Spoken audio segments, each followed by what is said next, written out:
Yeah. Hey, Brent. Guys, can you give me a thumbs up if you can hear? Great. Thank you.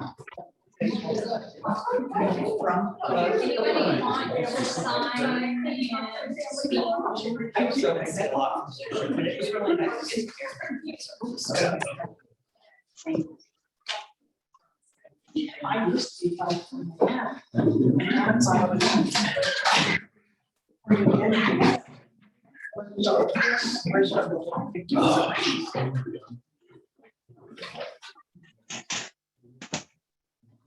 No.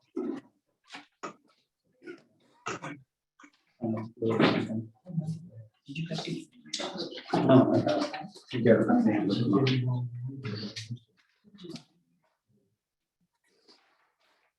Hi.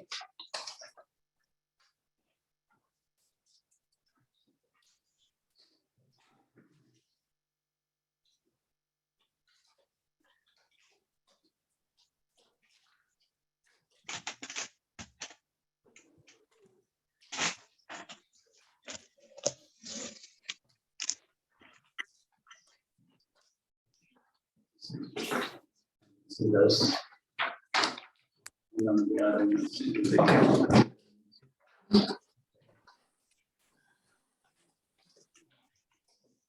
We need one more phase. Not just a boat. This one too?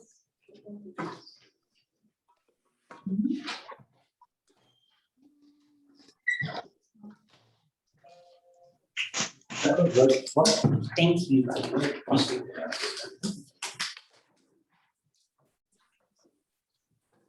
50 grand.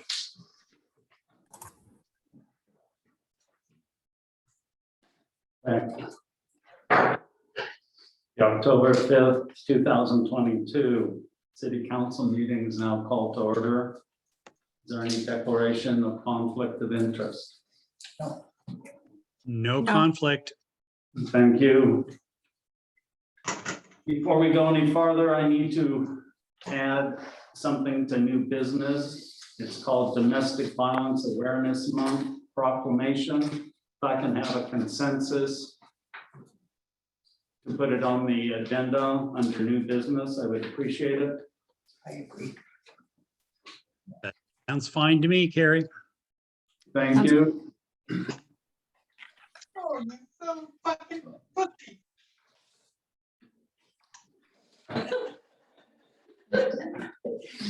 Okay.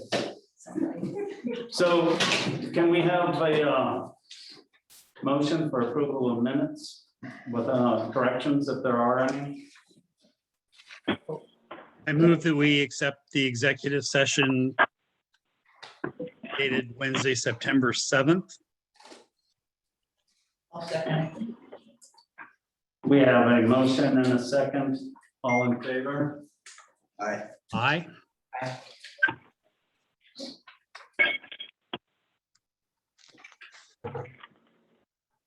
Okay, now we have the regular meeting of the city council. I move we accept the regular meeting of the city council for September 7th, 2022. I'll second. I have a motion and a second. Is there any discussion? Hearing none, all in favor? Aye. Aye. Aye, so that's approved.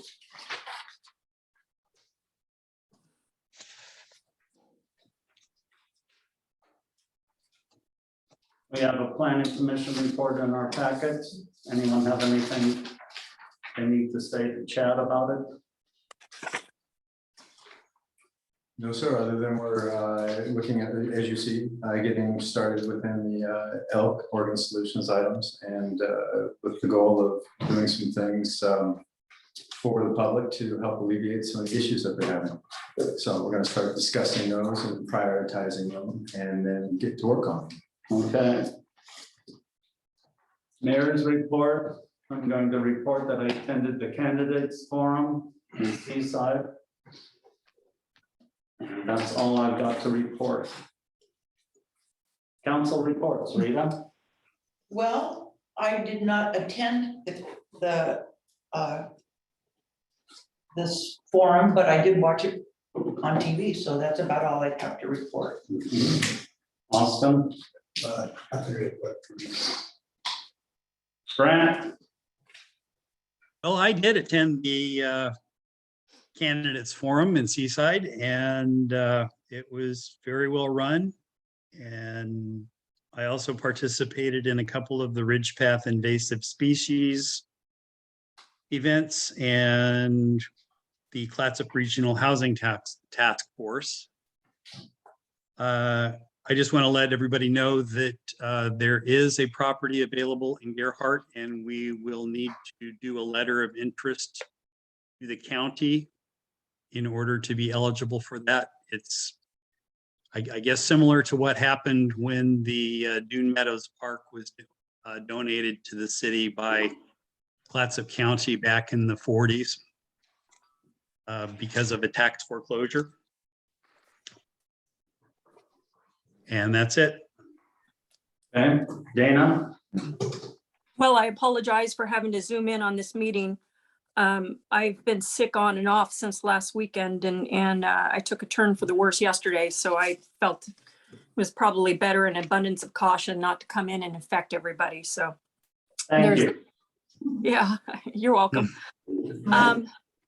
But prior to getting sick and prior to attending the forum, which I did do, I had a meeting with the sheriff, Sheriff Phillips, and we had an interesting conversation about his project up there. I wanted to find out some of the pitfalls that he'd run into and some of the challenges that he had on their project up there. I am looking very hard at some of the projects that are going on around the county.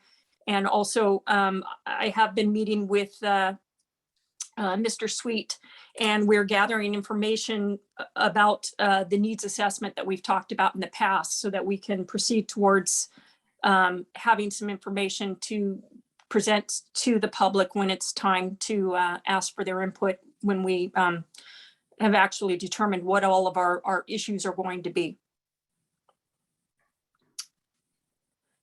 We had an interesting conversation. The sheriff pointed out to me, number one, that we shouldn't be disheartened because our bond failed to pass. He reminded me that his bond took a couple of times to pass also. But we will eventually get a consensus and we will get this going. But he also we talked a little bit about the way that they're managing their project through a construction manager project delivery, which means that they have a guaranteed maximum price, which is an interesting way to pursue a project like this, because you set your maximum amount and they have to guarantee that they're going to come in on that amount. And then if you start to run into overages or whatnot, then it becomes really, the construction manager is very motivated to get in and find solutions and either reduce the scope or find other solutions to getting back on track very quickly. So that'll all be some of the stuff that we'll be talking about later.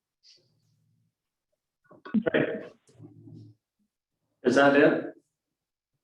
That is it that time. I'm sorry. Oh, that's all right.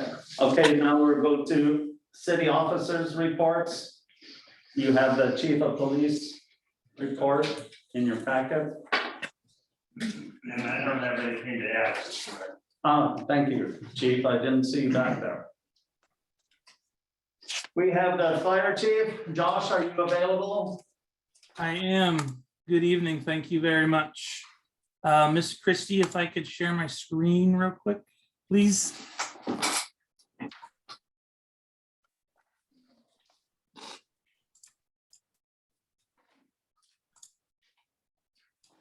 There we go. Good. Everybody can see that up on the screen now, I hope. Yes, So quick breakdown for numbers from last month. We had 71 total calls for September 2022. That breakdown is as follows. We had 35 calls in city limits, 24 in the district. We sent out mutual aid 12 times. 8 of them was to Seaside for multiple medical calls, motor vehicle accidents with extrications, as well as a building fire. We sent aid to Oregon State Fire Marshal's Office twice for 2 different mobilizations, one to Estacada, one to Joseph. We sent aid to Warrenton twice, building fire, motor vehicle accident with extrications. And then we received aid 9 times. 2 of them was for motor vehicle accidents, vehicle fire, 2 medical calls. We had multiple calls going on at one time. One was a cardiac related, one was trauma. Then a building fire, second alarm wildland fire we had in Little Beach, and then illegal burns. Now Oregon Department of Forestry is coming to all complaints of smoke, illegal burns, any complaints or anything that's actual outside of rules and regulations with that. We are, let me find my notes. As of September 30th, 2022, we are 41 calls ahead of last year. And as a reminder, again, last year was a record year of 660 calls. So as September 2021, there was 53 calls of service. So September 2022, there was 71 calls for service. So unless anybody has any questions for me for the evening, that concludes my report. counselors, any questions? Nope. Thank you, Chief. Anytime. Thank you, guys. City Treasurer. Today's my 50th birthday. Very excited. Thank you for sharing it. Noteworthy is that the city has received reimbursement revenue payments in the conflagration and mobilization for the Miller Creek fire and the Hood to Coast mobilization for our fire salary and equipment expenditures. Compared to last year at the same time, building revenues are significantly higher, but this is primarily due to 2 really large projects that we have going on. One is the coastal restoration project that's happening, and the other is the Johnson Northwest project, which is a 6-plex over by the Windjammer. And those building permits were very substantial, so that they have really boosted that building revenue up in this first quarter. Down from this time last year are the transient room taxes. We're going to keep our eye on that. We're not entirely sure whether during COVID it was just really busy and people had more flexibility and the ability to kind of travel more. And now that that's changed, maybe people are returning to work. And so we'll watch the transient room tax. It's down about $16,000 compared to last year at this time. And water revenues are down a little bit. And we're going to watch those and do a little bit more looking into it. Consumption is down, which again, we're not sure if during COVID, maybe people who had second homes had more flexibility with work time. And so they were able to come down a little bit more. And now that restrictions are coming in and people have to come back into the office, maybe they don't have as much flexibility. So we're going to be watching those and looking at some water revenue and keeping our eyes on it. In expenditures in the general fund, the city renewed our annual software agreement for our short-term rental management and our Police Justice Connect, so our software that the police use. There was a payment for the city's commitment to the Bearheart Rural Fire District for the fire, gas, clothing reimbursement costs this last month. And in our water fund, the city continues to make the summer payments for our water purchase to Warrenton, which was a little bit higher than compared to last year. In other news, the Public Employee Retirement System has approved and published the individual employer rates for the next biennium.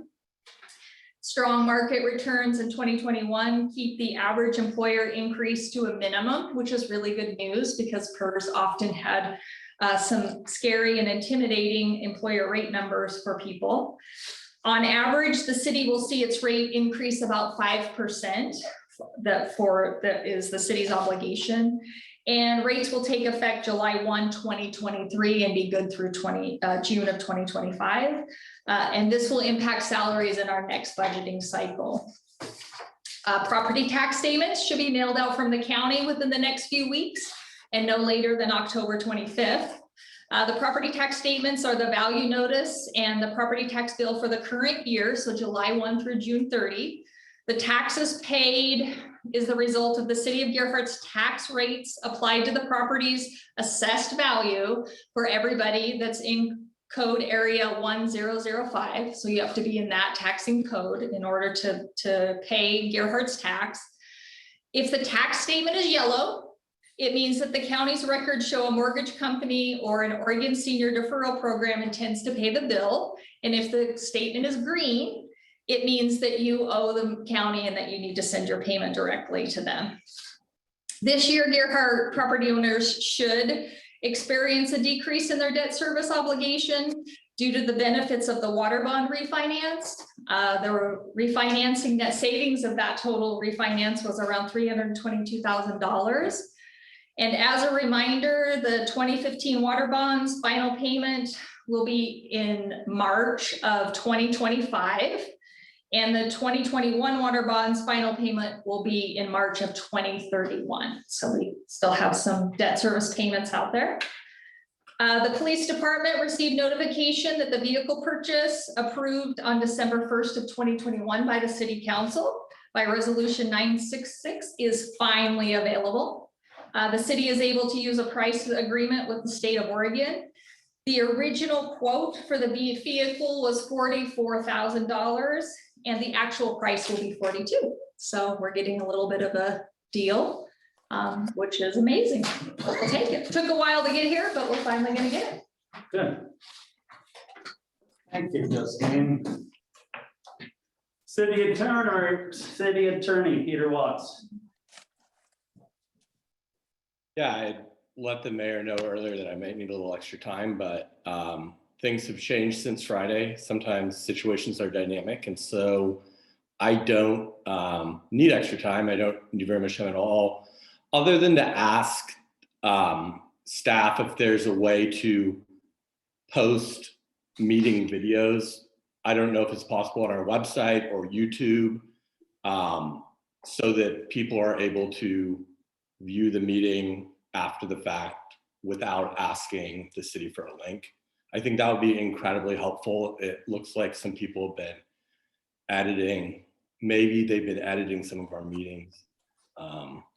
And of course, I think we all strive for accuracy. So if there's a way to do that via YouTube, that's something I would certainly appreciate because people have had some questions for me. So that's all I've got. Thank you. Thank you, Peter. City Administrator Chad Sweet. Thank you, Mayor and Council. Yes, Peter, we've actually started working on that just today. We got the same memo. So there's very definitely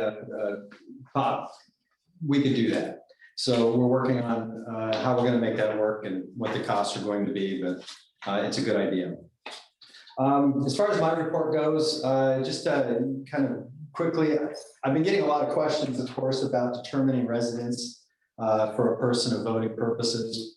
That's going around town right now. So I'm providing the council here after this meeting a document that shows ORS 247035, which are the rules to consider in determining residence of persons for voting purposes. We're providing this below to help kind of clarify some of the rules used in determining the residence of a person for voting and election purposes. The city does not have jurisdiction over the residency for voters, although we do have records that can help with that, but Clatsop County takes care of that. The city does use some of these determining factors in regards to residents running for Gerhardt offices, both in the, for the city council and a little bit for the planning commission. But the rules are laid out here, and some of the factors that are being considered in that is not limited to where the person receives personal mail, where the person is licensed to drive, where the person registers motor vehicles for personal use, where immediate family members of the person reside, the address from which the person pays for utilities, and so on. So we're going to be posting this online here very soon. We just finished this document today, and so Christie will make that happen here fairly quickly. Good, thank you very much. Other than that, just a couple of other things. We're going to be starting the project on the sidewalks on Pacific Way. At least we're going to start looking at design and looking at RFPs for people to submit for the city. The sidewalk that we're looking at replacing is all the way from pretty well from the top of Pacific Way down to about the grade school, a little bit beyond that. And for which we received a grant over $100,000 for. Playground equipment, slow but sure. We finally were able to get our concrete contractor to come in. We've got the forms up and the concrete will be done Friday, according to our contractor. At that point, then we'll start putting some things together, and there will be, after Brent's mentioned last week or last month, we figured out a way, and we'll have some opportunities for people to actually get their screw guns onto this and help us with even constructing some of the structure, not just moving the chips around. Work session, November 29th, we're going to be discussing the water conservation and management plan update. Of note, just something to keep on the radar. This is something the council wanted to work for in the future, not now until after, especially not until after the election, but political signs. Just a reminder that the current sign ordinance for Gerhart has nothing to do with political signs. It doesn't mention anything. It doesn't restrict or allow. So we're letting signs go where they are at the moment. Just ask that they don't cause any safety issues, but the council wanted to start working on that potentially for bringing signs from being, or preventing signs from being put on publicly owned property or trees, sizes of signs and that sort of thing. So we'll get some more details on that. Okay. That's all I have for now. Great, thank you very much, John. I have a question for Kev. What was the EOP on the radar? Does the council wish to see EOP in work session? Oh, that's for emergency operations plan, something that we're still working on. So we'll be in contact with you soon. But that is another project that we're working on, and then soon we'll be coming to you for more information about how we should approach it. All right, well, thank you. Now we go to visitors section, Civil West Engineering, Chris Janingo, is it? Are you there, Chris? Hello, yeah, Chris Janigo. Thank you. Janigo. Okay, I'm sorry about screwing up your name. No worries. Okay. Yeah, thank you for inviting me here today. I've been working with Mr. Mark McFadden and Miss Christy Ficker and Mr. Chad Sweet on your city's seismic resiliency and mitigation plan for your water system. Work with Civil West Engineering Services. Me and my staff have been working on this report in coordination with your city staff.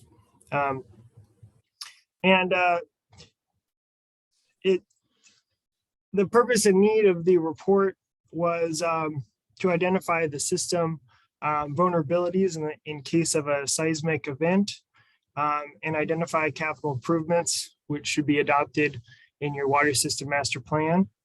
Additional background information was provided in the report regarding optional gathering points, and also giving background information on typical seismic events and typical scale of seismic events.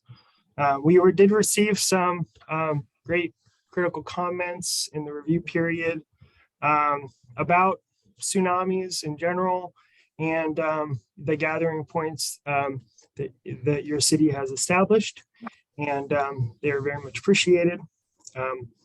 And we hope that this seismic resiliency and mitigation plan gets adopted by your city, and we can see these future capital projects that were identified in the plan be also adopted by your city for future planning.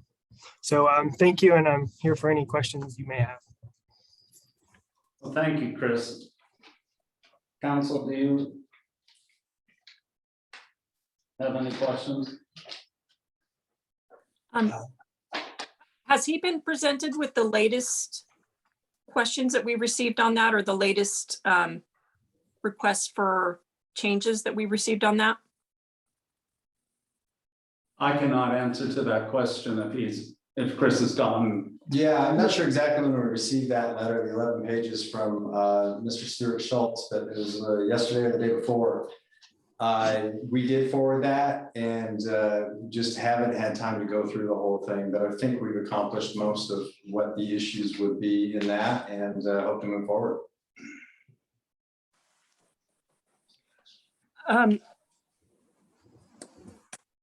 Okay. I think one of the main points that was of confusion was that 49 feet that brought back up as the, and Chris, if you can correct me,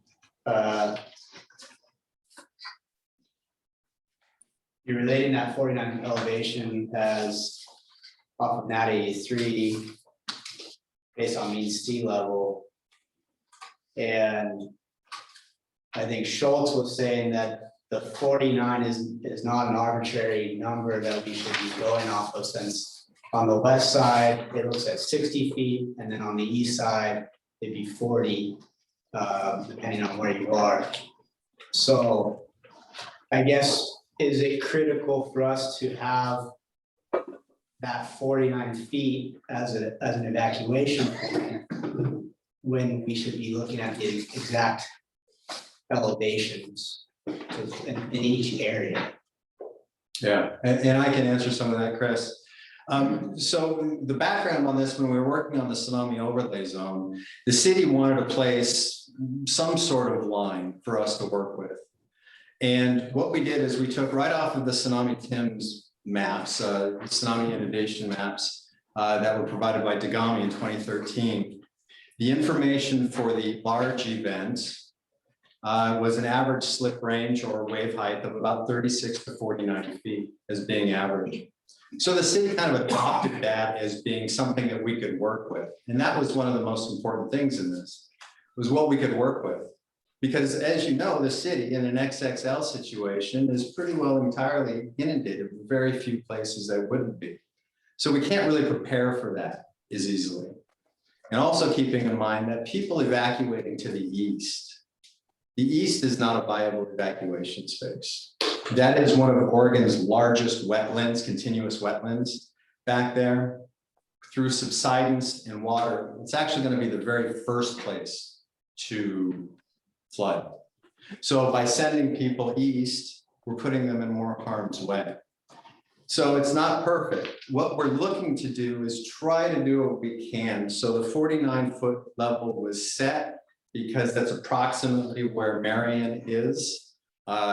And we also had this average slip range of 36 to 49, but in various areas, it can be 72 to 98. Our goal is to get people up to Marion and then up to higher ground, and that's most important. So in regards to this particular report and what we're doing with the this hazard mitigation portion with our water service, is we're really just trying to harden our system for all sorts of different cases. So the minutia and the detail of exactly where this line is and how it's going to work, while important, is not necessarily solving any of the problems that we have. What we have is a system that we need to harden. So this plan does that for us. But during this, like I said, during the tsunami overlay zone, we adopted 50 as being the line to where we could consider critical infrastructure or not consider critical infrastructure. And so that's where the 49 came from. It was as simple as that. And that was provided to us by Dagami. Now, also a note that Dagami allowed Gearhart as one of the only places on the coast to place our assembly areas within the tsunami inundation zone, because they too realized that McCormick Garden Road and that wetland system that's back there is going to be very problematic to evacuations. So they allowed the city of Gearhart and helped us place those assembly zones around. Some of them are not as high as you'd like them to be, but you'll notice they're near a place where there is some higher elevation. although that'd be private property versus public property. But we did the best that we could with the help of Dr. George Priest, who was at that time in charge of Dugong. He has since retired. So it's an arbitrary line, if you will. We were shooting for the most probable type of tsunami that Gearhart's looking at, according to Dugong, would be a medium. If you look in the past of all the different tsunamis that have happened, and it is on the TIMS map as well, it shows that the medium tsunami in various ranges is the most likely scenario. There have been times where there's the extra large and the extra large, and there's also times where there's been the small. Those two are outliers that are really a small probability. The medium had the largest probability. So we're thinking that the medium zone being 20 to 30 feet and trying to get out of that with the tsunami inundation zone in our critical infrastructure, the city at that point chose 49 feet and above. So that was the thinking. But again, the most important part is actually the plan to start doing these upgrades for our system. And I think that was going to be my question.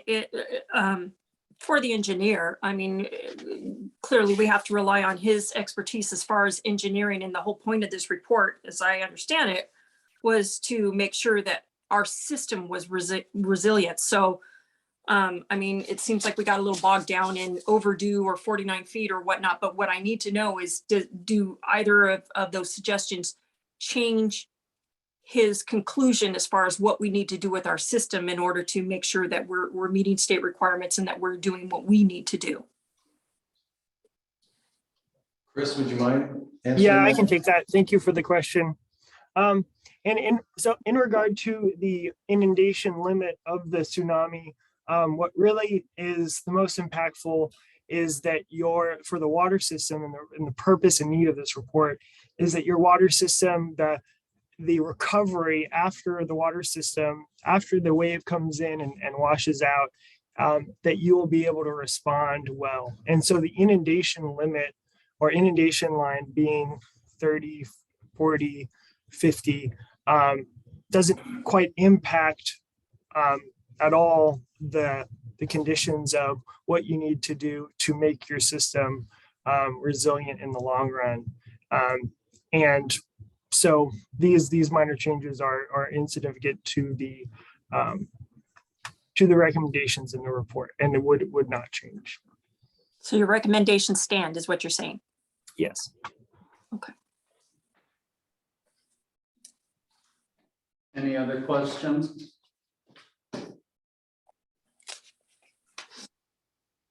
I have none. So Chris, thank you very much for being here and giving us a rundown on this scram. Yeah, thank you very much for your time. Okay, Thanks, Chris. thank you. We'll go to public communications. Anyone wishing to address the city council concerning items of interest not on the agenda may do so at this time. All remarks will be limited to 5 minutes per person. Requests to comment electronically must be submitted by email to the city recorder at info@cityofgerhart.com no later than 4 p.m. the day of the meeting. In-person attendees wishing to speak are required to sign in prior to the meeting. This is not a question and answer period. This is for you to make a comment, and that is what is going to be. All right, number 1, Ms. Edie. Let's see if we can get your name and address, please. Susan Edie, 707 F Street. Thank you. Thank you. Hey, Gerhard. I hope you are all tuning in tonight because I have an important and serious message to convey. I have lived peacefully in Gerhard for 46 years. On Saturday, September 24th, and Sunday, September 25th, 2022, Several people who live in our town wrote repulsive and vicious lies about me using social media. I was provided with a copy of these posts, so I certainly know what was written and by whom. Since that time, I have contemplated seriously about this very real problem in our community, our nation, and world. Those who participate in making up things about others and posting them on the internet are perpetrators of cyberbullying. Through calculated misinformation, harassment, and intimidation, they are doing their best to scare people using these tactics. When untrue messages such as these are sent to others, the law also considers it to be defamation of another's character. This is also a form of propaganda. It is wrong. I can only surmise that because I am canvassing for the candidate of my choice, and because I am married to our mayor, I am being targeted. As an American, it is my right to canvass for someone who I believe is the most experienced, qualified, informed, and honest candidate.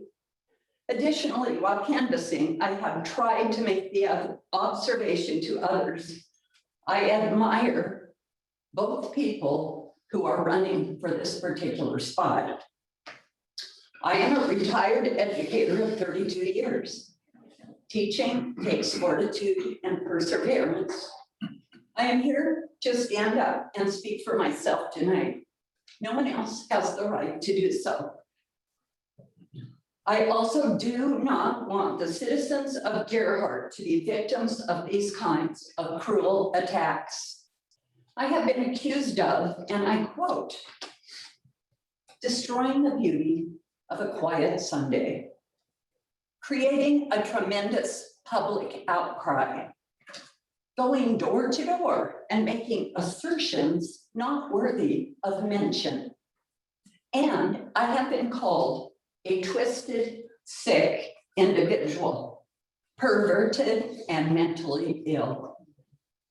I am not guilty of these disgusting accusations, nor do I want any of the decent people of Gerhardt to have this experience. It is my understanding these posts can no longer be accessed.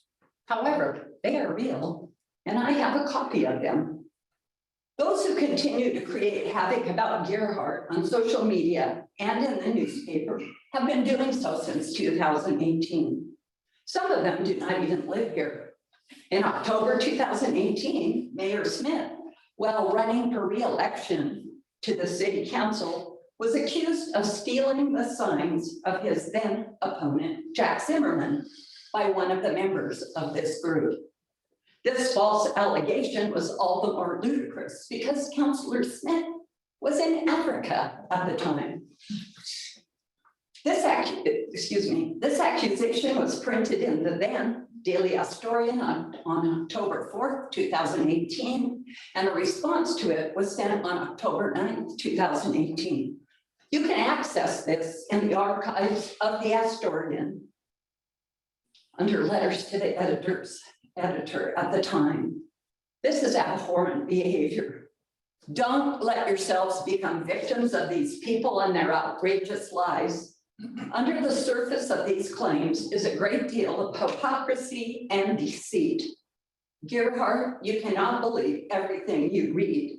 No matter whom you support in an election, threats of this nature should not be tolerated. They have nothing to do with the Gerhardt I represent. Thank you. Good night. Deanna Mansell. Name and address, please. Yes, I am Deanna Mansell and I live at 2945 Highway 101 North. I haven't spoke for ages before a council. In your packet, I have the letters that I have submitted to Chattanooga and to the Pacific Power and to the Clatsop County Health Department in regards to my neighbor's failing septic system. We started having real issues back in spring of 2021. The history on the Turner septic system actually started in 2001 when they had a failing septic system. We made a complaint. The DEQ issued a letter of non-compliance and made these people fix their septic system. Well, here it is, 21 years later, and I'm faced with the same issue. Through all those years, 21 years, they have not maintained their septic system like they're supposed to. And so it initially started as blackberries growing in the drain field, to the point now the blackberries have totally choked off the drain lines.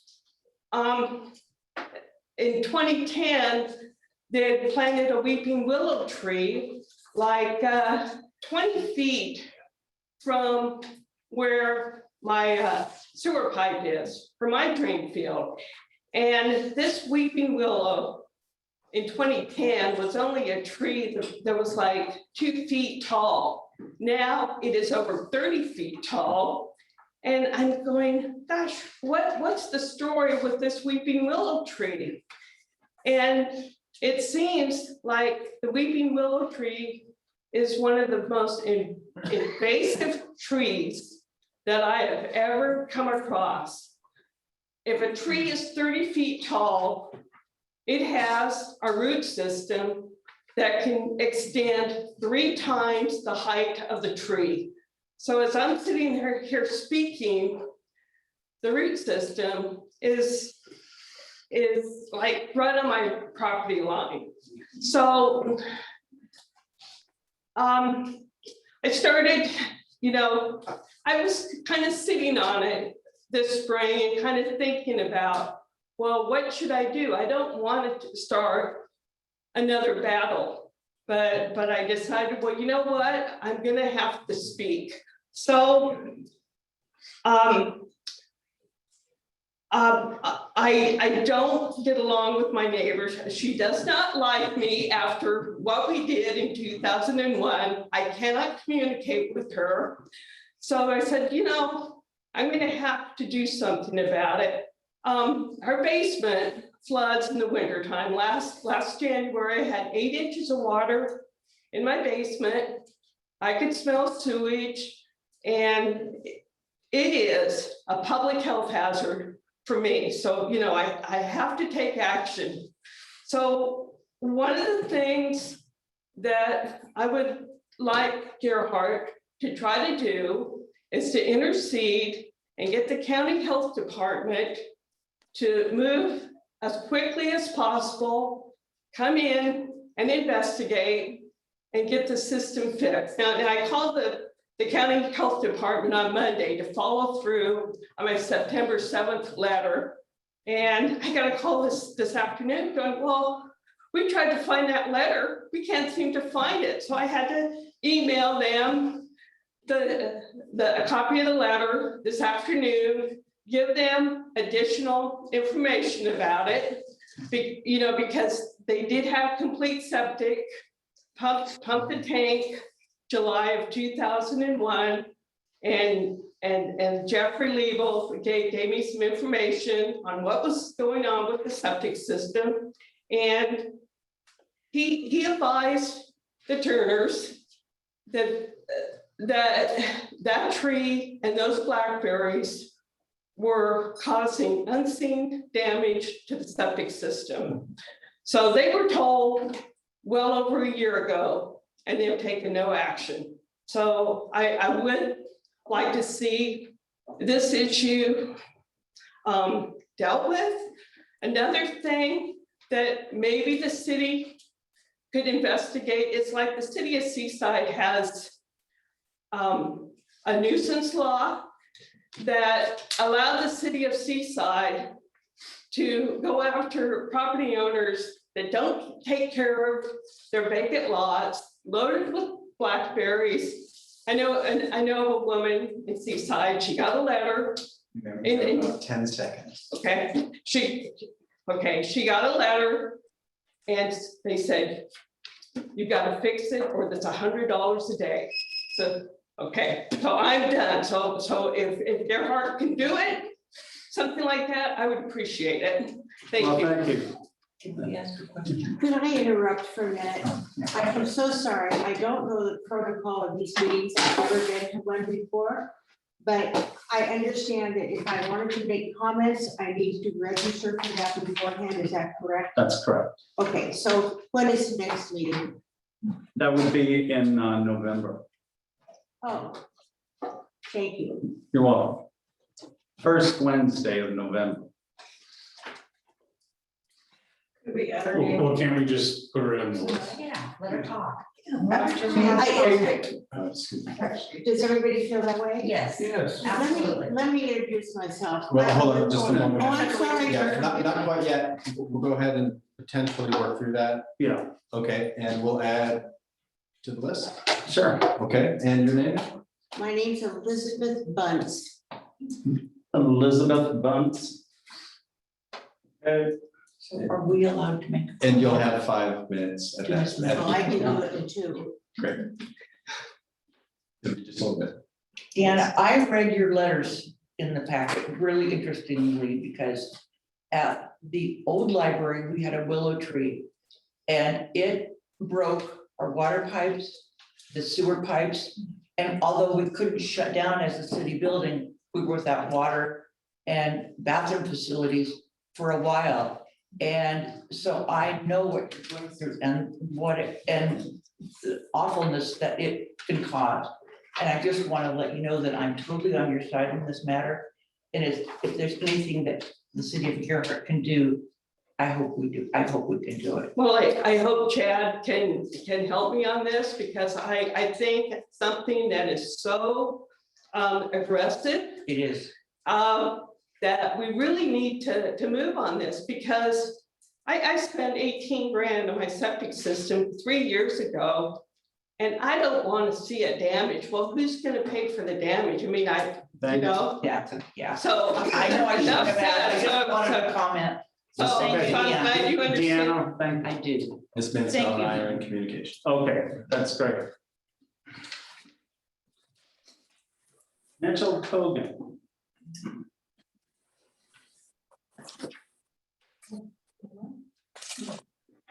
Yes, thank you, Mr. Mayor. Name and address, please. My name is Mitchell Kogan. My address is 117 Ridge Drive, Gerhart. Mr. Mayor, there's a couple of things I want to address today, including what are probably 2 of the biggest scandals ever to rock the town of Gerhart. First being the active voter suppression by the city itself. The second being the gun threat, what I believe is a hoax, and the city misconduct related to that hoax. Now, incredibly, both of these scandals derive from this city council. The city council that's been constituted for only 3 months. Now, I think the fact that 4 out of the 5 members of this council were appointed with a wink and a nod to each other forms the basis for the rot that currently exists in our city government, as well as the basis of the unprecedented chaos and division that has overtaken the city. Now, with respect to the voter suppression, it's staggering. I am shocked and disgusted to learn that the city itself, through the city attorney, has taken to actively purge people from the voter rolls. I'm especially upset that you tried to purge me and my wife multiple times first with the state, then with the county. Thankfully, despite your best efforts, you failed. Haven't you all heard of the First Amendment? Do you even believe in freedom of speech and expression? I suspect that the people being targeted by the city all voted in the most recent election in a manner that what is essentially becoming a cabal before the city did not agree with. To make matters worse, this council has refused to release any public documents related to this outrage. Your refusal has forced another Gearhart resident, who happens to be an attorney, Pat Gilroy, to file a formal complaint against you in the city, just to get public documents that we are all entitled to. Now, with respect to the gun threat, I want to make clear that I'm not only here defending myself and my family from this ludicrous voter suppression effort by the council, but I'm also here tonight to defend my clients, Jack Zimmerman, Kathy Zimmerman, and Beth Cameron, all of whom were viciously defamed by the city as part of this gun threat hoax, and all of whom I am now representing. Now, I retired from practicing law about 2.5 years ago. But because of the continuing horrific, unlawful conduct by the city government, that led me to need to reinstate my license, in my opinion. So to be clear, I think the whole gun threat thing is nothing but a hoax created by you, the City Council of Gearhart, and others, in order to yet again target, attack, and retaliate against Gearhart citizens merely because they have different opinions than you, the council, or that they voted in a way you didn't like.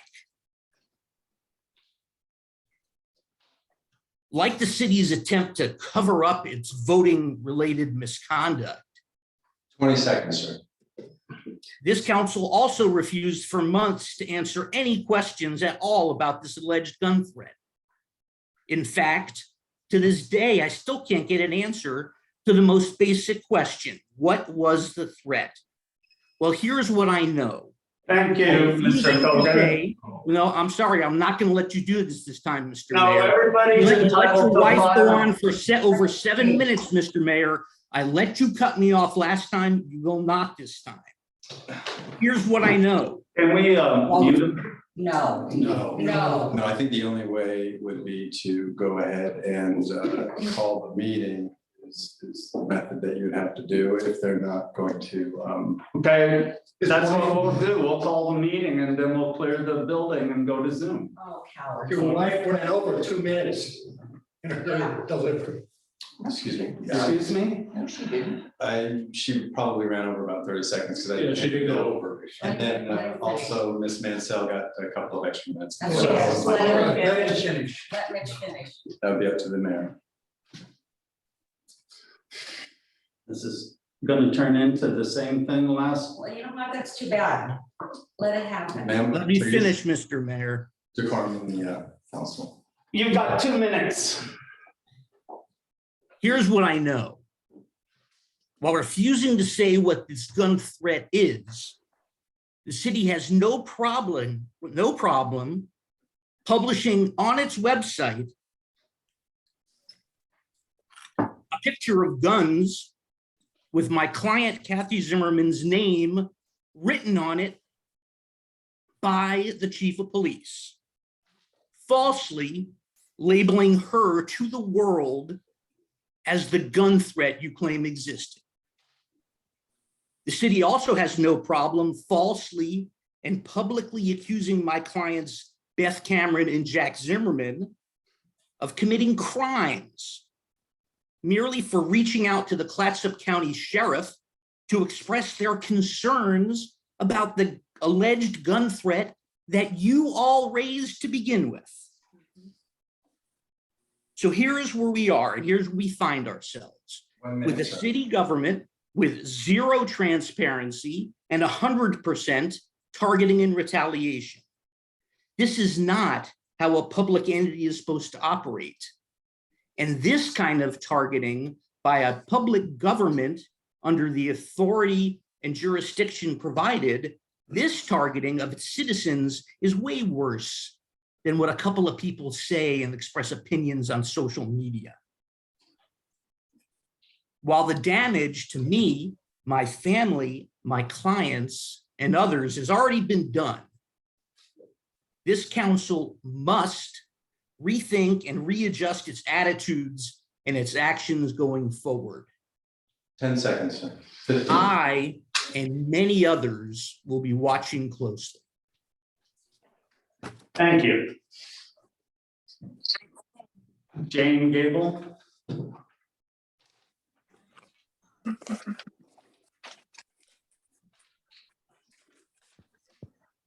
Jane Gable, 714 H Street.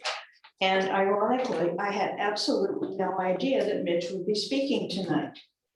Mr. Mayor, when you were appointed mayor, you made promises to the residents and taxpayers of Gerhart. We took you at your word. You promised to be transparent. You promised to have a town hall. You said you would do a survey to see what people really want for Gerhart. None of these promises have been kept. Oz is hiding behind his curtain once again. Yes, you're busy. The gun threat hoax, designed to take our minds off the fact that the fire bond measure failed by a 2/3 majority. First, it's an anonymous letter, then it's an email. Which is it? No one outside of you and or Chad has ever seen it, if it exists. Anyone who knows Jeff Bowman knows he will not touch anything anonymous. I have been in that situation before. Yet, here Bowman is like a maggot on a dead elk over this issue. There has been no town hall. In July, we received water bills and got Mayor Smith's survey 2022. Here it is October, and nothing has been said about the results of this promised survey. Could it be that most of us returning it to City Hall got the answers wrong? And you don't want us to know what they were? We do know what we want, and it's not what you and the rest of the city council and our city manager are feeding us. I'm not even going to go near your 40 voter suppression challenge fiasco. Brent Warren, you were appointed to the council position that you currently hold, and you want to be elected to it in November. You are seen all over town, maskless and in large groups. The Democratic Forum, the AAUW, answering questions why you should be elected. Yet you do not have enough respect for the voters and taxpayers of Gerhart to attend council meetings in person. Hopefully voters have taken note of this and will vote for Preston on November 8th. Gerhart is broken. It needs strong leadership in order to heal. Hopefully the two of you will take a page out of Paulina's playbook of integrity when she realized she was in over her head and find a better way to spend your time on the first Wednesday of each month. Thank you. Thank you, Jane. Really appreciate that. This is the survey. It was just finished today because there are other things the city staff are working on. So if you want a copy, come by City Hall and they'll give it to you. At 25 cents a page. All I don't know. I never bought a piece of paper from the city. Chad still owes me money from about 200 Thank you. pages of Thank redacted you. information. We got Harold Gable now. I was going to speak, but she didn't get through everything. We wanted to. But can you elucidate? Excuse me. It's Earl Gable, 714 H Street. Thank you, sir. Can you elucidate a little more on why this has not been a public record? Why you have closed it down and not allowed that to be posted and turned over to the attorneys that have asked for it? I don't know what you're talking about. I'm talking about the information that deals with the guns. Okay, thank you. This is not a question and answer period, but I will tell you, I cannot comment on something that may or may not have an investigation on it. All right, I have done everything I can do. And everything is being looked at right now as far as. Mr. Mayor, Yes, sir. Please. so Mr. Cogan said that he's representing several parties and contemplating a lawsuit, which is what he's emailed to me as well.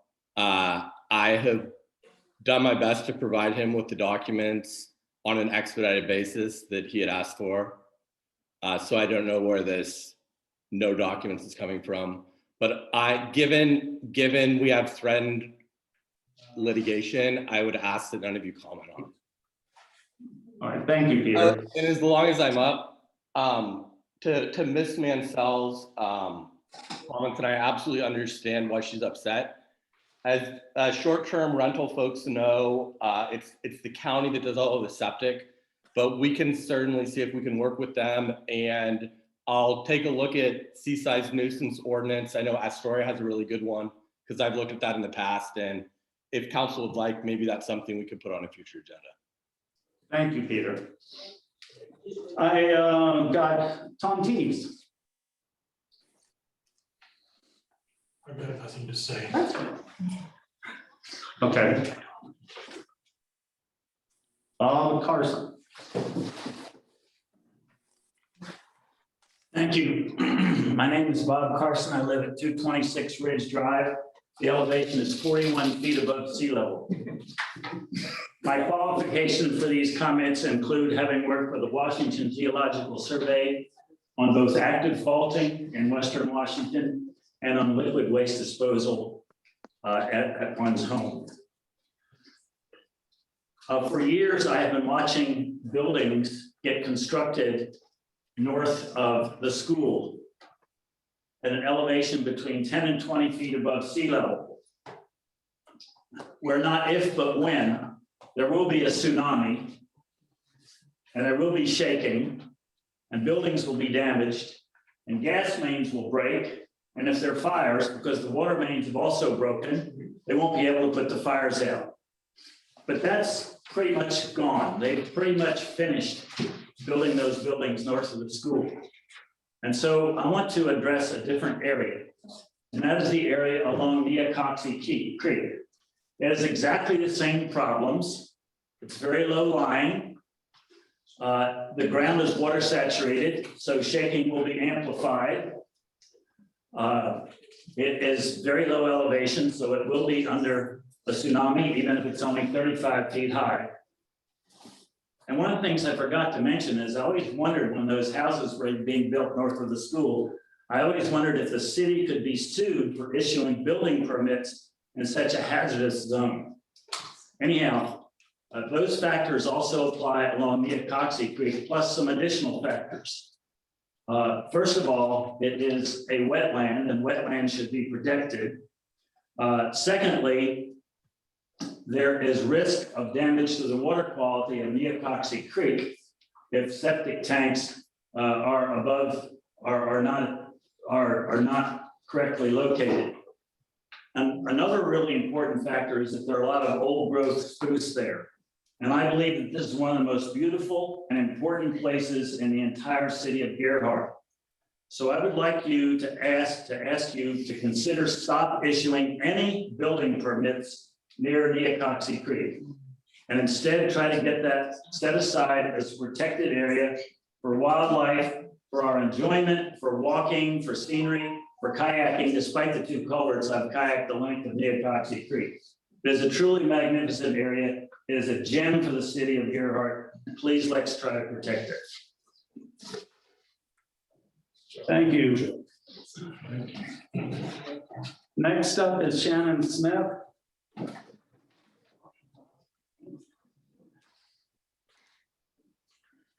Group right there. Hello, Shannon Smith. I live at 774 Pacific Way at about 9 feet sea level, so. Yeah, I'll be right there when the whatever event happens. In reviewing the lovely documentation about the seismic risk, I was drawn to the page of, let's see, well, summary, particularly number 4, where it talks about store vehicles, parts, materials above the tsunami zone, which I'm assuming storage sounds like some building to be built in the future, maybe a fire station, etc. It reminded me of several years ago, and if those of you who've heard this report before, I'll pass this around to contribute to the city again. There's a company out of South Carolina that makes what in World War II were called ducks. And ducks are amphibious vehicles that can be, of course, drive into the water or across the land. And there's a terrific guy in South Carolina that's making them for search and rescue and for particularly water, flood, tsunami rescue. He has been producing these now for several years. They're mostly on the East Coast, but I've talked to him the other day about putting send one out to the West Coast, particularly for maybe a demonstration vehicle. They can be equipped with all sorts of either fire equipment, hospital, medical equipment. They have ladders that can extend up to various levels. They're designing them now with front bumpers so they can go into debris fields, and they can then drive over particular logs and other jams of buildings, et cetera, in the event a tsunami happens. I might buy one for my property since I'm going to be in that particular section. Hopefully if the culvert isn't someplace else. But I thought I'd bring it to your attention again. He's a great guy. He also makes this really terrific vehicle called the, let's see what's it called now, the transportation, shore-to-shore transportation boat. This one is only water, but it can hold up to 49 people. Potentially if our fire department is somewhere, maybe the fire guys could go to the location where the fire trucks are. I know the fire trucks are very expensive. These vehicles might be an excellent option to put at some of these locations. We're talking about it at higher elevations for people to gather. I thought I'd just bring it again as a suggestion and a positive recommendation for something maybe you hadn't thought of in a number of years or again connected with because it concerned me and I thought it would be an excellent option for us to investigate. Again, he's welcome to emails or to contact, and I thought it might be a nice recommendation to add to the report you already had. And I thought I'd offer my suggestion. Oh, thank you, Shannon. And I still have your paper from the previous time. Okay. I've always thought it would be a great thing, Okay. an asset. Okay. But yes, thank you. He customizes them for your city and he has a catalog online as well. All right, Thank you thank very you. much. Shannon. All right. I hope I'm not going to do this wrong. Susan Farrington. Hello. Name and address, Susan. Sure.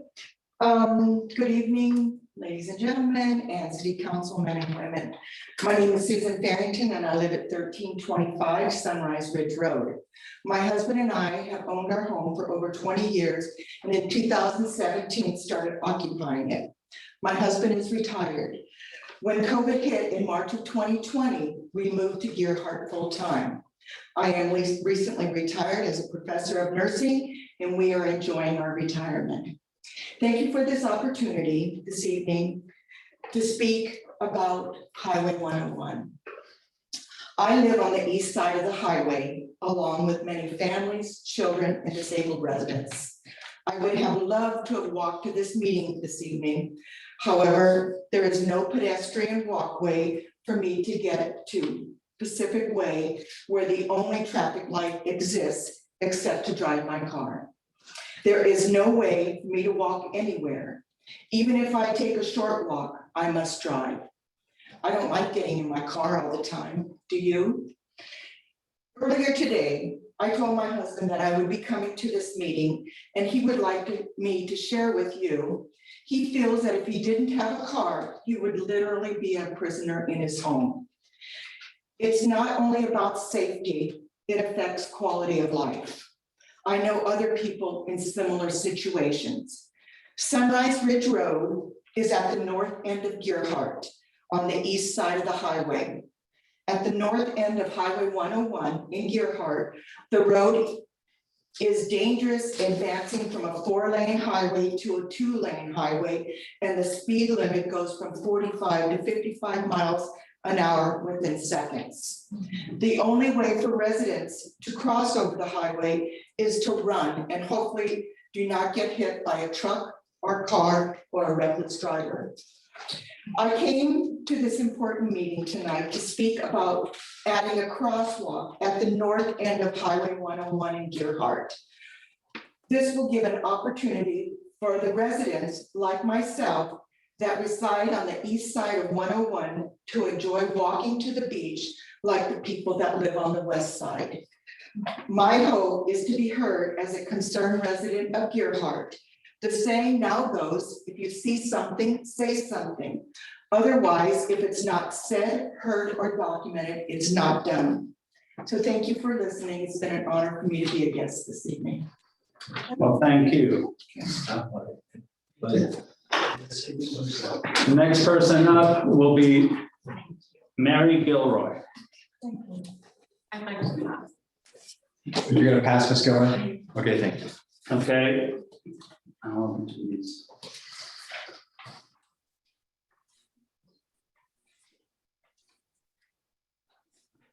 Sherry Prendergast. I'm sorry. I hope I didn't mess that one up too. I didn't. Look, thank you for giving me 5 minutes to speak this evening. Name and address. Sherry Prendergast, 510 D Street, Gearhart. I'd like to speak. It's pretty clear to me this evening that we have a lot of citizens here who really want to be heard, want to have a dialogue with our representatives, and it's not happening. So I would like to very strongly encourage transparency in the city council to bring forth regular city hall meetings where everyone can speak, not have our voices suppressed, our freedom of speech suppressed, and be heard and have the city know that our representatives are hearing us. Quite frankly, this situation is totally unacceptable. I find it appalling that the government is being run this way, and it needs to change. Thank you. Next up is Pat Gilroy. Pat Gilroy, 302 Nita Avenue. I don't want to spend a lot of time, we talked the last time.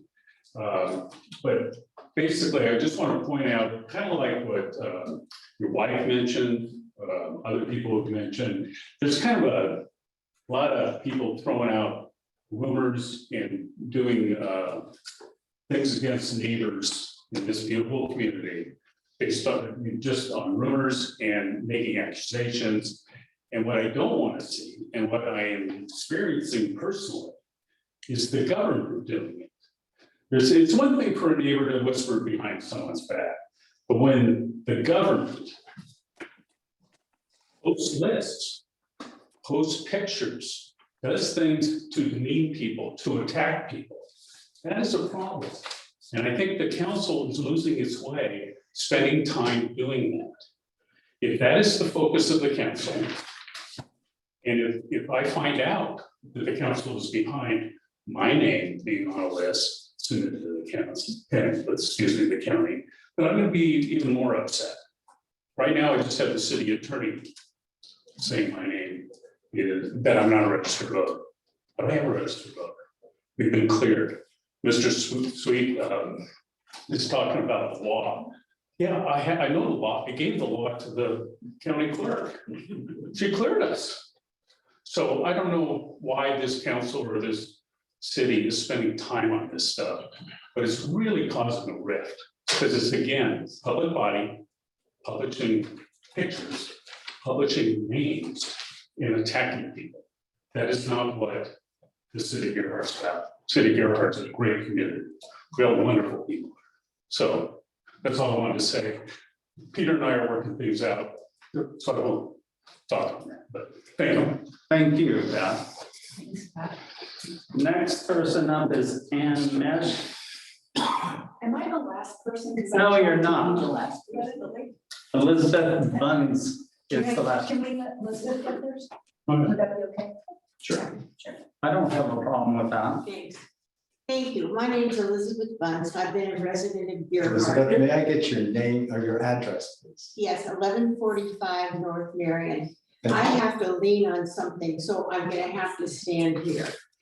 I've been a resident, let me say, first of all, good evening to all of you, and I'm very glad to have this opportunity, which mostly will be a reiteration of some of the things I've heard this evening. I became very, very alarmed at a social gathering last week about this whole issue of verified voters in our community. And some of the things that are going on behind the scenes that aren't healthy for our community. I'm just gonna leave it that way. And I'm highly concerned about this.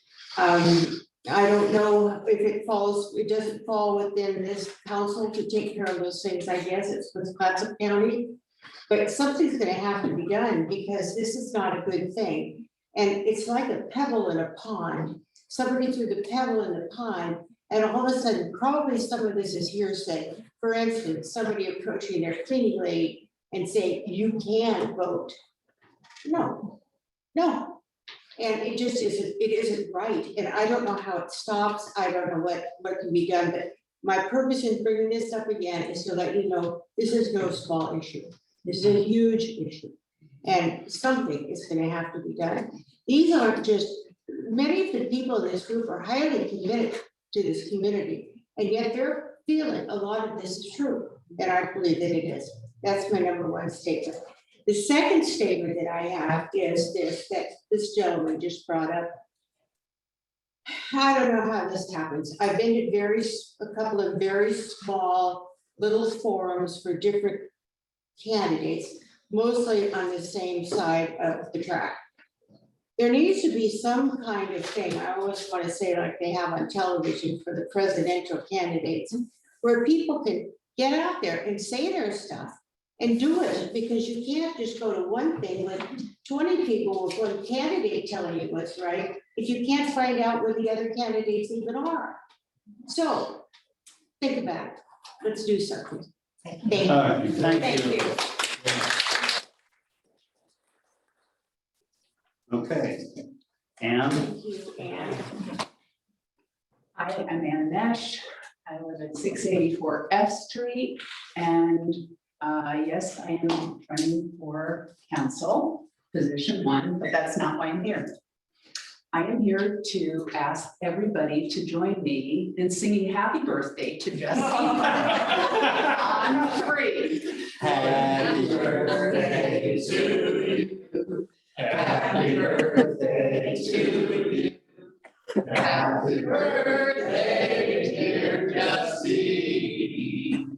Happy birthday to you. Stand up.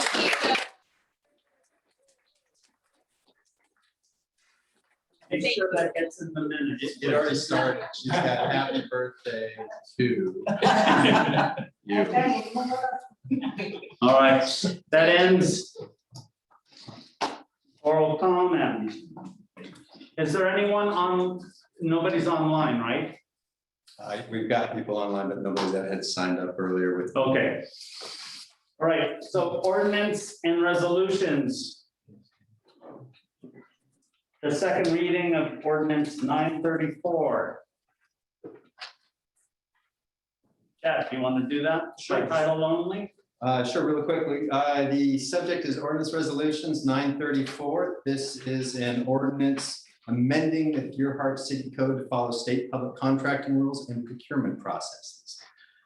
At this point, we need a council motion to enact this ordinance.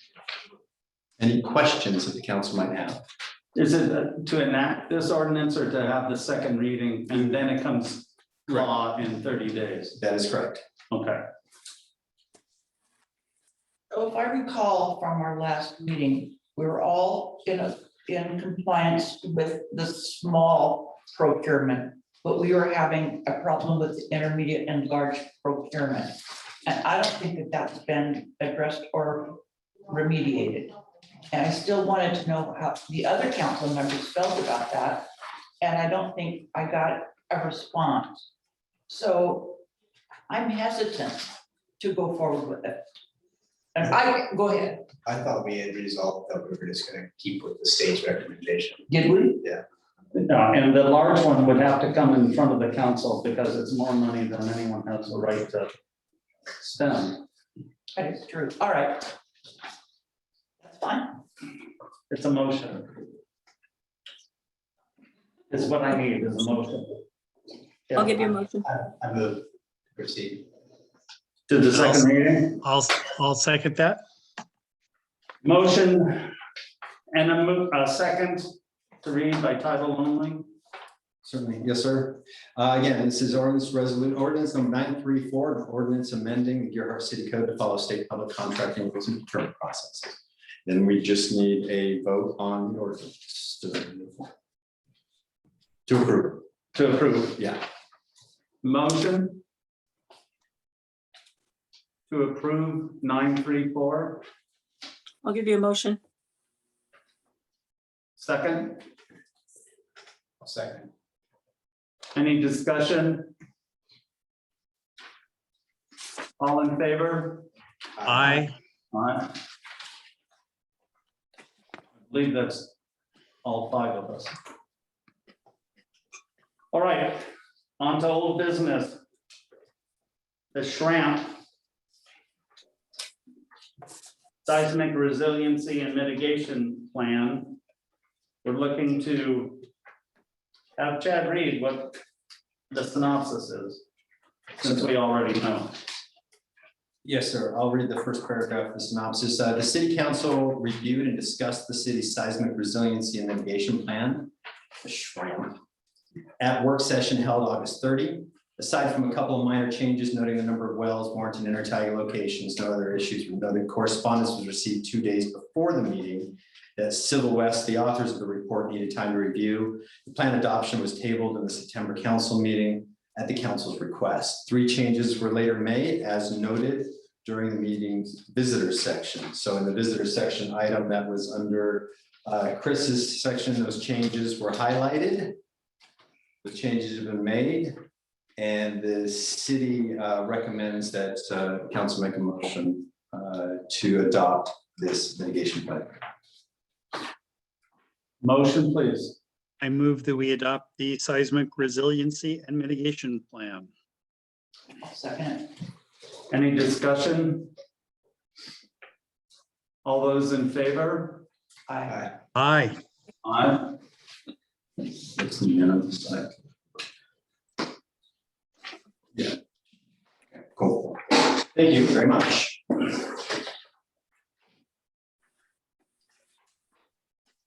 On to new business. At this time and juncture,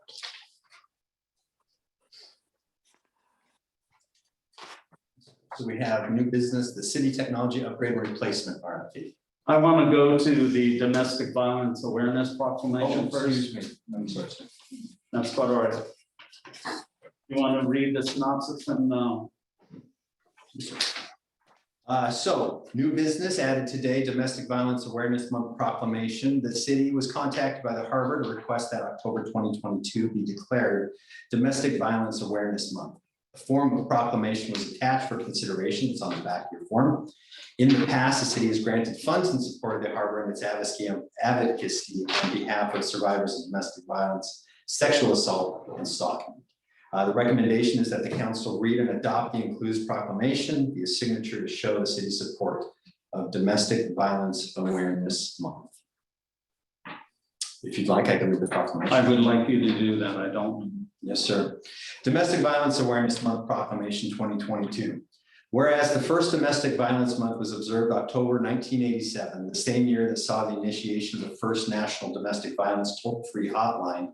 And in 1989, Congress designated October as National Domestic Violence Awareness Month. And whereas domestic violence is a pattern of assaultive and coercive behaviors, including physical, psychological, sexual, and economic abuse, social isolation, and stalking that are used to maintain power and control over a person's intimate partner. And whereas the crime of domestic violence violates an individual's dignity, safety, and basic human rights. And whereas domestic violence is the single largest cause of injury and homicide for women. And whereas children exposed to domestic violence experience terror, isolation, guilt, helplessness, and grief, and have a higher risk of engaging in criminal behavior and substance abuse and becoming victims of crime. And whereas domestic violence impacts the health and well-being of our community, whereas it is incumbent on every citizen to play a role in preventing and ending domestic violence, now therefore, we, the Gearhart City Council members and Mayor, do hereby proclaim October 2022 to be Domestic Violence Awareness Month in the city of Gearhart, and encourage all Gearhart residents to join in this observance. A motion, please. I'll give you a motion. I move. A second. I'll second it. We basically really, it's just consensus. I know. Oh, I was just looking at the recommendation. It didn't say a motion was needed. It just said read and adopt. So I wasn't sure if that was by consensus or a motion. It's by consensus. I just got ahead of myself. Okay. Oh, I agree. I agree. Do you agree on the phone? I agree. Sorry. I agree. Okay. So be it. Thank you, Council. Thank you. All right, new business.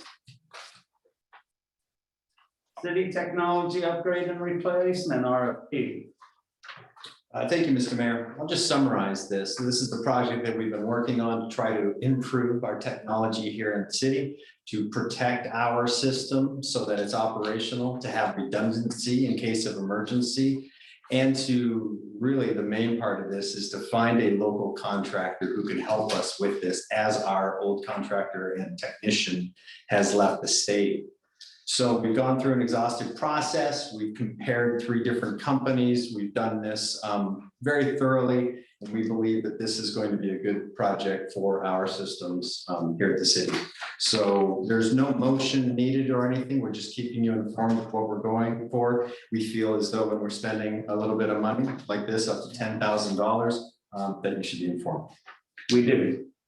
You have a yearly contract with this new. The yearly contract will come next, yes, but we're going to likely enter into the same company that's doing the install as well with the value. So the yearly contract will be coming up next for us, but it will come to the council as well. But this would include a potential yearly contract in the amount of, I've got my sheet here.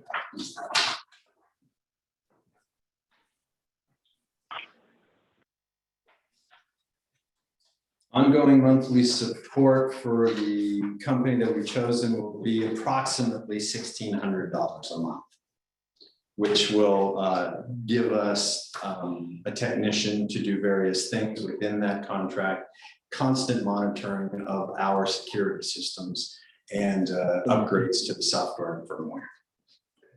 I have a question. You said in one of these missives that you gave to the council that you already posted an informal RFP and then you want to propose a formal one. What will the difference be? This process is finished. That RFP that we already did finishes this process. The next one, we're talking about potential RFPs for software for the city to use. But this one, I think we're pretty well finished with, and we've made our decision. So I guess what I'm asking is what's the difference between an informal one and a formal one? Well, there's a couple different things, but I mean, it can get to with a certain amount and with our new procurement ordinance that where you'd actually have to receive sealed bids and have a counselor open them. Or an informal bid is where we receive the bids and choose the best one from city staff and through our comparative process. So that's what we did for this informal. Any questions? But I just had a comment. I think this is a wonderful step forward for the city to take. Upgrading hardware and software is fantastic. Another aspect to consider is training for our staff. There's safe software practices where any outside source of data disk, data stick is scanned on an isolated device, not hooked up to the network. There's a tremendous increase in ransomware where systems can be locked up, and governments, hospitals, schools, colleges have been extorted money to unlock the systems. So anything that we can do to prevent that would be a good thing. Great, counsel. Thank you.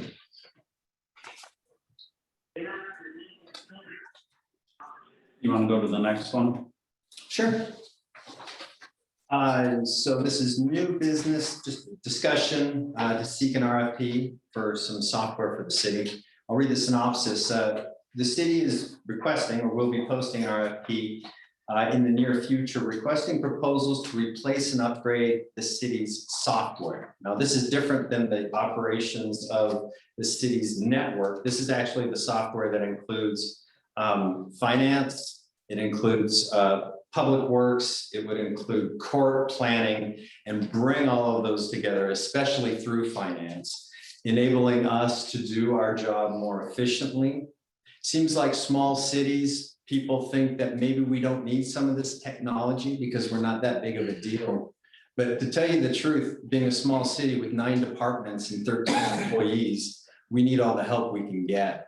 So in order to be more transparent and to be better accounting and better reporting, and especially the workflow flow of the staff, we would like to propose that you folks go ahead and give us permission to seek the RFP to head towards some new software.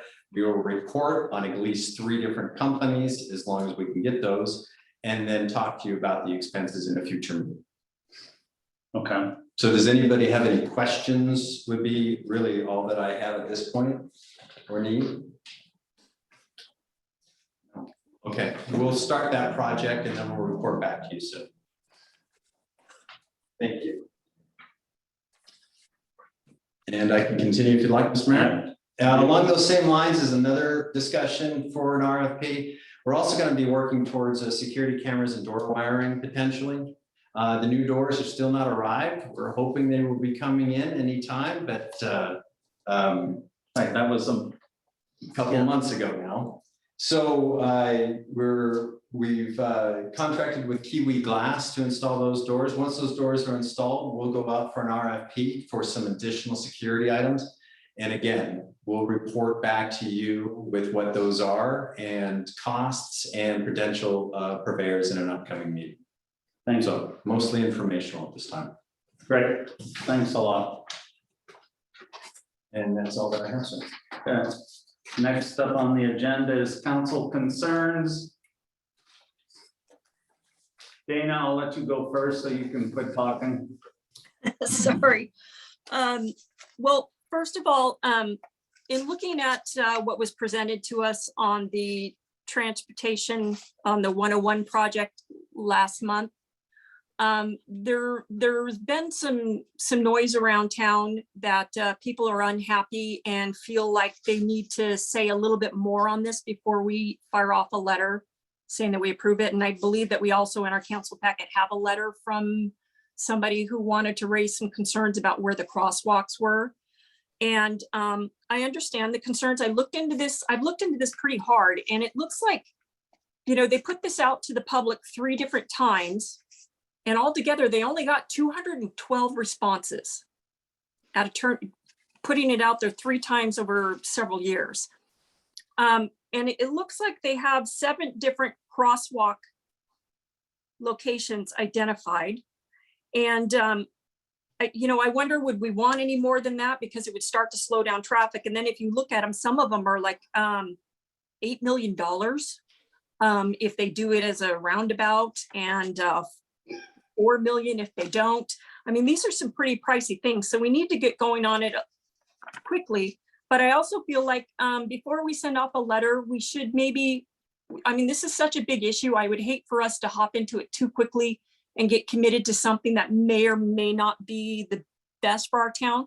Do you think that we could buy a little bit of time and allow people to give us some feedback and maybe submit a letter to the state and ask for some more information? Or is this something that we really, really need to move forward on? Because I came in at the very tail end of this.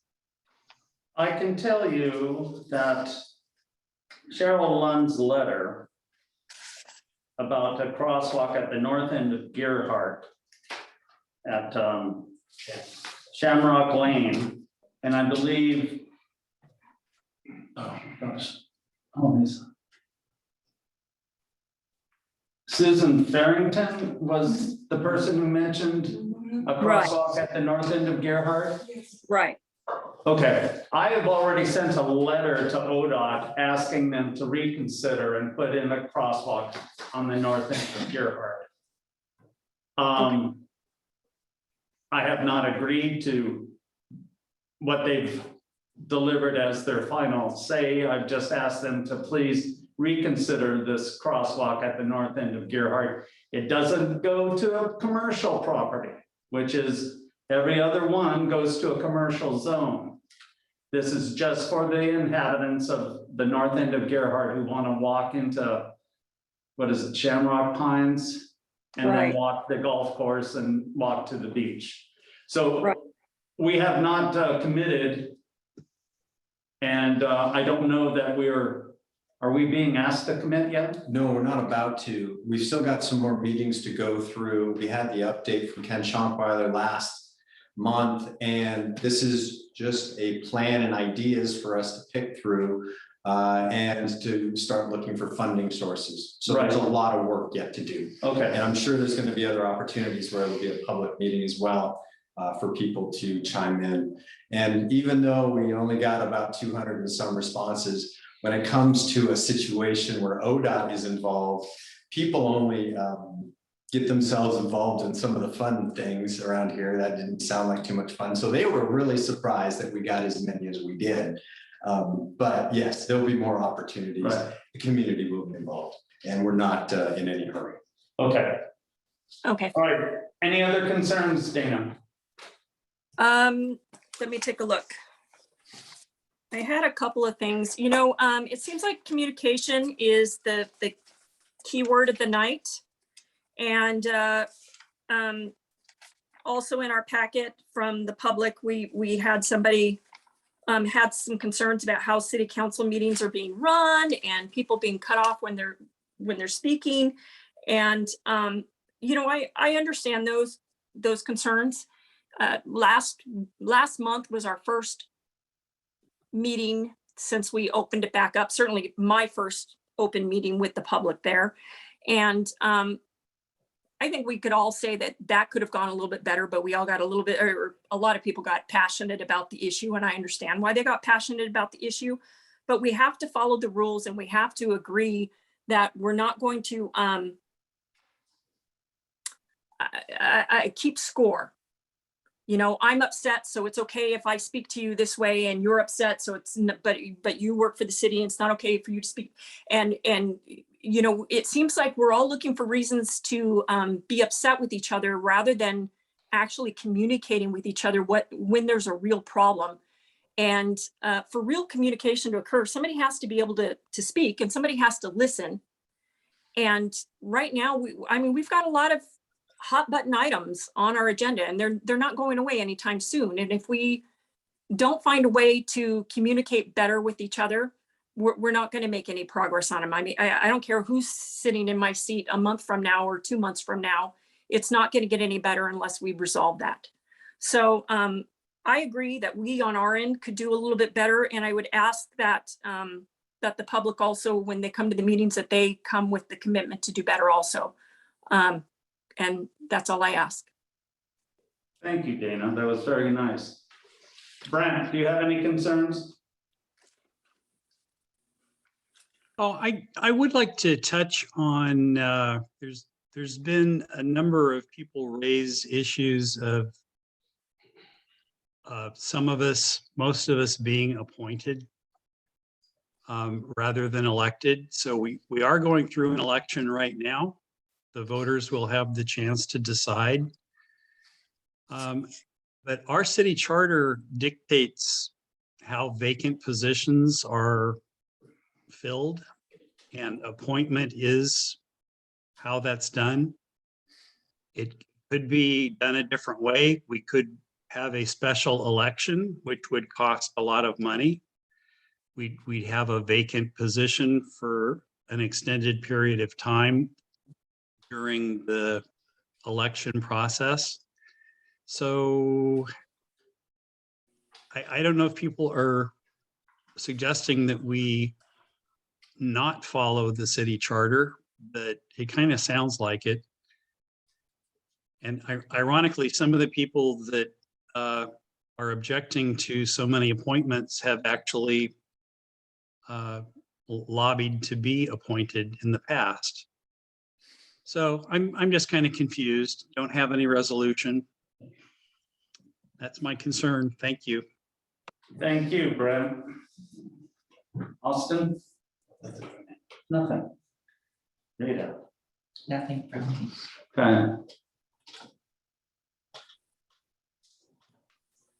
I hope we adjourn the meeting. Did I say my concerns first? I'm sorry, Carrie. Of course. I don't care. No, Thank you very much. I think we should adjourn. Okay. Is that a motion? No. Are you gonna ask someone to second it? That's fine. I think we should go for consensus. Consensus? No, I'm kidding. Go ahead, Karen, I'm sorry. No. All those in favor of adjourning the meeting, say aye. Aye. There wasn't a second. Sorry, aye. Aye. Meeting adjourned. I hear. By consensus.